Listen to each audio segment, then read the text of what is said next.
जय श्री राधे दोस्तों, केपी की वाणी चैनल में आपका स्वागत है। माता रानी का आशीर्वाद पाने हेतु कमेंट में जय माता दी अवश्य लिखे। वहीं अगर आप महाकाल के भक्त हैं तो कमेंट में हर हर महादेव अवश्य लिखे। यकीन जानिए माता रानी संग महादेव की कृपा आप पर और आपके पूरे परिवार पर अवश्य बरसेंगी और आप सपरिवार स्वस्थ एवं सुखी रहेंगे। साथ ही आपकी सभी मनोकामनाएं यथाशीघ्र अवश्य ही पूर्ण हो जाएंगी। दोस्तों, अगर आप केपी की वाणी के चैनल पर पहली बार विजिट करें तो चैनल को सब्सक्राइब कर लें, साथ ही बेल आइकन को प्रेस करना ना भूलें ताकि आपको शादी सगाई की सभी जानकारी सर्वप्रथम प्राप्त हो सके। यह एकमात्र ऐसा चैनल है जिस पर केवल और केवल विवाह संबंध, सगाई संबंध की जानकारी दी जाती है और यह जानकारी पूर्णतः सत्य रहती है। आपको जो भी जानकारी वीडियो में दी जा रही है वह ग्रह राशि परिवर्तन के आधार पर होती है, यानी ग्रहों का जो राशि परिवर्तन है उसके आधार पर जिन जातकों के लिए लाभ मिलने वाला होता है।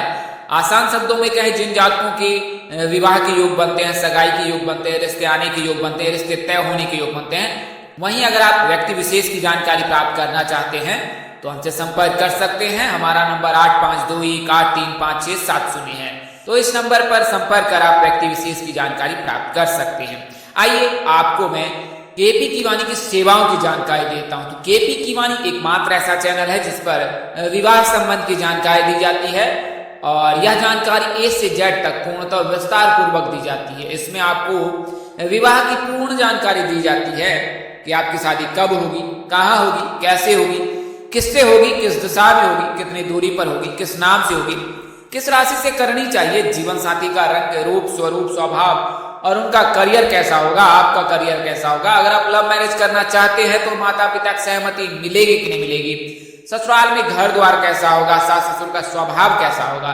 पति कितना पढ़ा लिखा होगा, पत्नी कितनी पढ़ी लिखी होगी। इसके अलावा संतान योग, राजयोग, भाग्य योग, भाव योग, ये तमाम तरह की जानकारी अब आप केपी की वाणी से प्राप्त कर सकते हैं। अगर आपकी शादी तय हो चुकी या तय होने वाली है तो आप कुंडली मिलान भी करा सकते हैं और पूर्ण जानकारी ज्ञात कर सकते हैं कि आपका वैवाहिक जीवन कैसा रहने वाला है। ऐसे जातक जिनके विवाह हो चुके हैं लेकिन वैवाहिक जीवन में, तो वे केपी की वाणी से संपर्क कर सकते हैं। कुंडली मिलान कर पूर्ण जानकारी दी जाएगी कि ऐसा उनके जीवन में क्यों हो रहा है और उसके निवारण क्या है। इसके लिए मामूली शुल्क ली जाती है जिसे आप मेहनताना समझ सकते हैं। तो नंबर आपको एक बार और दोहरा देता हूँ, 8521835670। तो यह तो जानकारी प्राथमिक रही। आइए अब मैं आपको वीडियो की जानकारी देता हूं। तो इस वीडियो में मैं आपको जनवरी महीने में यानी साल 2024 के जनवरी महीने में जिन 7 राशि के जातकों के विवाह के योग बन रहे हैं, सगाई के योग बन रहे हैं, शादी के योग बन रहे हैं, उसकी जानकारी देने जा रहा हूं। जैसा कि हमारा पूर्व के वीडियो में भी उद्देश्य रहा है, इस वीडियो में उसी प्रकार है कि हम ग्रह राशि परिवर्तन के आधार पर आपको जानकारी देते हैं। जब सूर्य, शुक्र, शनि, राहु, केतु, मंगल, बुध ग्रह राशि परिवर्तन करते हैं तो आपको पूर्ण जानकारी दी जाती है। उसी के आधार पर मैं आपको इस वीडियो में शुक्र के राशि परिवर्तन से जनवरी 2024 में जिन 7 राशि के जातकों के लिए विवाह के योग बन रहे हैं उसकी जानकारी देने जा रहा हूं। तो आइए विस्तार से जानते हैं। तो पहले ग्रह राशि परिवर्तन की जानकारी। नवंबर 3 को जो है शुक्र कन्या राशि में गोचर करेंगे, फिर 30 नवंबर को तुला राशि में गोचर करेंगे और फिर 25 दिसंबर को जो है वृश्चिक राशि में शुक्र का गोचर होगा। जब शुक्र किसी राशि में गोचर करता है तो उस राशि के लड़के जातक के विवाह के 100% योग रहते हैं। तो 18 जनवरी तक इनके वृश्चिक राशि में गोचर रहेंगे और इस दौरान आपके लिए रिश्ते आ सकते हैं, रिश्ते तय भी हो सकते हैं। हालांकि उस समय 15 जनवरी तक खरमास ही लग रहा है, तो उस दौरान शादी सगाई के कार्यक्रम नहीं किए जाएंगे लेकिन बातचीत तय हो सकती है। तो खरमास क्योंकि सूर्य धनु राशि में प्रवेश कर जाएंगे उस दौरान, इसके चलते खरमास लगेगा। तो 18 जनवरी तक जो है उनकी शादी के योग हैं और जनवरी महीने में इनके परिणय सूत्र में बंधने के प्रबल योग हैं। आइए इसके बारे में विस्तार से जानते हैं। तो जैसा आपको पहले भी बताया, जो नए व्यूवर्स हैं उसको मैं बता देता हूं या उनको मैं बता देता हूं कि शुक्र जो है लड़कों के विवाह के कारक माने जाते हैं। अगर लड़के की कुंडली में शुक्र मजबूत है तो लड़के की शादी शीघ्र हो जाती है। लड़के की कुंडली में अगर शुक्र मजबूत है तो लड़के की शादी शीघ्र हो जाती है और अगर कमजोर है तो शादी में बाधा आती है। अगर अशुभ ग्रह की दृष्टि है तो भी बाधा आती है। तो आप बाधा को दूर करने के लिए शिव जी की पूजा, उपासना, आराधना करें तो बाधा दूर हो जाती है।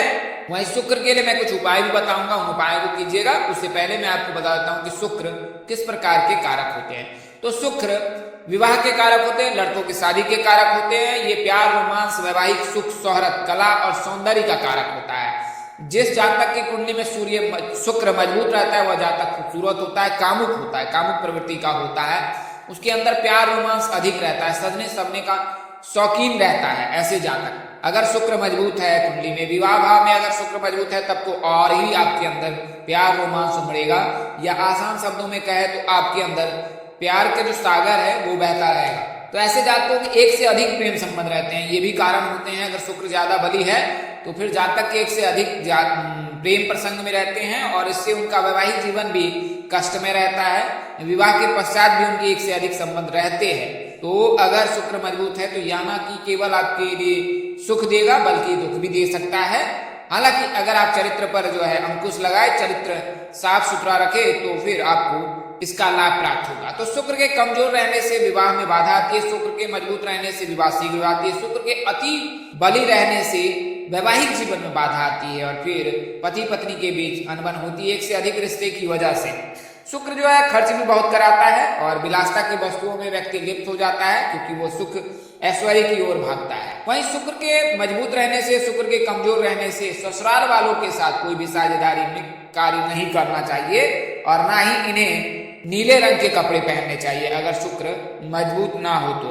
आइए अब मैं आपको सगाई के बारे में बताता हूँ। सगाई जो है सनातन धर्म में पवित्र शुभ कार्य माना गया है। सगाई का अर्थ यह होता है कि रिश्ते को अंतिम आयाम दिया जाता है और इसके पश्चात दो जातक परिणय सूत्र में बन जाते। समाज उसे मान्यता दे देता है कि आप की शादी होने वाली है और आप परिणय सूत्र में बंधने वाले हैं। तो सगाई जो है सनातन धर्म में एक शुभ कार्य है और इसका स्वास्थ्य जीवन से बहुत गहरा नाता होता है। अगर अंगूठी पहनते हैं आप तो इससे स्वास्थ्य संबंधी जो है बहुत लाभ है। अगर आप सोने की अंगूठी पहनते हैं तो ये आपको खुशी प्रदान करता है। अगर आप चांदी की अंगूठी पहनते हैं तो धैर्य प्रदान करती है अंगूठी। वहीं अगर आप मोती की अंगूठी धारण करते हैं तो क्रोध कम होता है व्यक्ति के मन में। अगर आप हीरे की अंगूठी पहनते हैं तो मानसिक एहसास कराती है, दिमाग जो है वो संतुलित रहता है और नेगेटिव विचार जो है वो समाप्त हो जाते हैं। अगर आप छोटी उंगली में छाती के दर्द और अस्थमा को दूर करने के लिए जो है छोटी उंगली में भी रिंग पहन सकते हैं, अंगूठी पहन सकते हैं।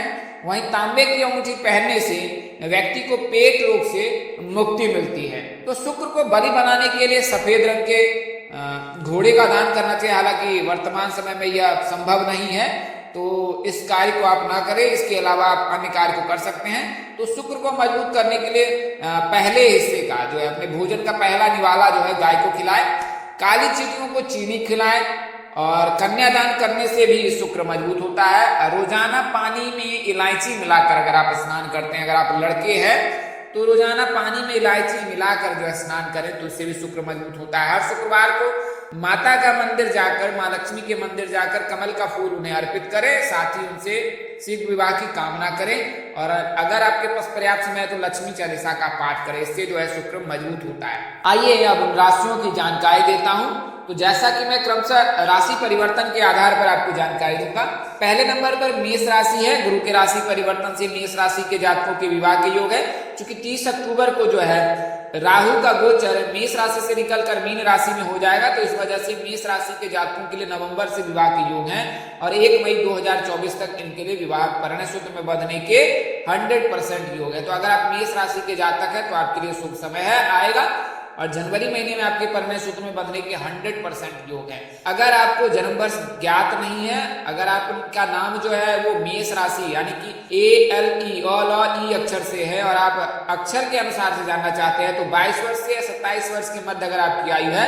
अगली जो राशि है वो कर्क राशि है। तो कर्क राशि के जातकों के गुरु के राशि परिवर्तन से जब गुरु मेष राशि में प्रवेश करेंगे तो गुरु जो है कर्क राशि के पंचम भाव में विराजमान हो जाएंगे और इस वजह से कर्क राशि के जातकों के विवाह के योग बनेंगे। और जब गुरु चंडाल का योग मुक्त हो जाएगा मेष राशि के जातक तो फिर कर्क राशि के जातकों के लिए भी सहनाई के योग बनेंगे। कुल मिलाकर कहे तो अभी वर्तमान समय में मई से लेकर अगले साल जनवरी में भी विवाह के योग है और फिर आगे मई 1, 2024 तक इनके विवाह के योग बने। अगली जो राशि है तुला राशि। तुला राशि के सप्तम भाव में गुरु का गोचर होगा, इस वजह से तुला राशि के जातकों के लड़कियों के विवाह के योग है।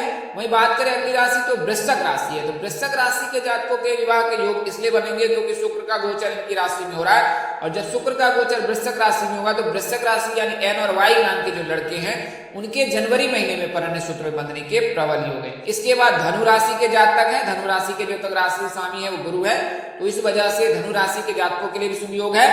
और मकर और कुंभ राशि चूंकि शनि जो है मार्गी हो जाएंगे 4 नवंबर को और उसके पश्चात जो है शनि मकर राशि को जो जातक हैं उनको लाभ प्रदान करेंगे और कुंभ राशि के जातकों को भी कोई ना कोई जरिया अवश्य देंगे जीने के लिए, तो आपके भी परिणय सूत्र में बंधने के योग बनेंगे। हालांकि आपके जो राशि स्वामी है शनिदेव हैं तो उनकी पूजा आराधना उपासना वर्तमान समय से ही आप प्रारंभ कर दे और कभी भी मन में यह कलमश ना रखे कि आप भी प्रताड़ित हो रहे हैं, आपके ऊपर जो ऊपर वाले की कृपा नहीं है, आप पर अवश्य कृपा बरस रही है और शनिदेव आपकी परीक्षा ले रहे, इस परीक्षा में आप अवश्य पास हो और तत्पश्चात आपके लिए शुभ जो द्वार है वो अवश्य खुलेंगे और शनिदेव की कृपा भी आप पर बरसेंगी। तो ये 7 राशियां हैं। अगर आप इसके बारे में और अधिक जानकारी पाना चाहते हैं तो कमेंट में जाएं या व्हाट्सएप पर जाएं।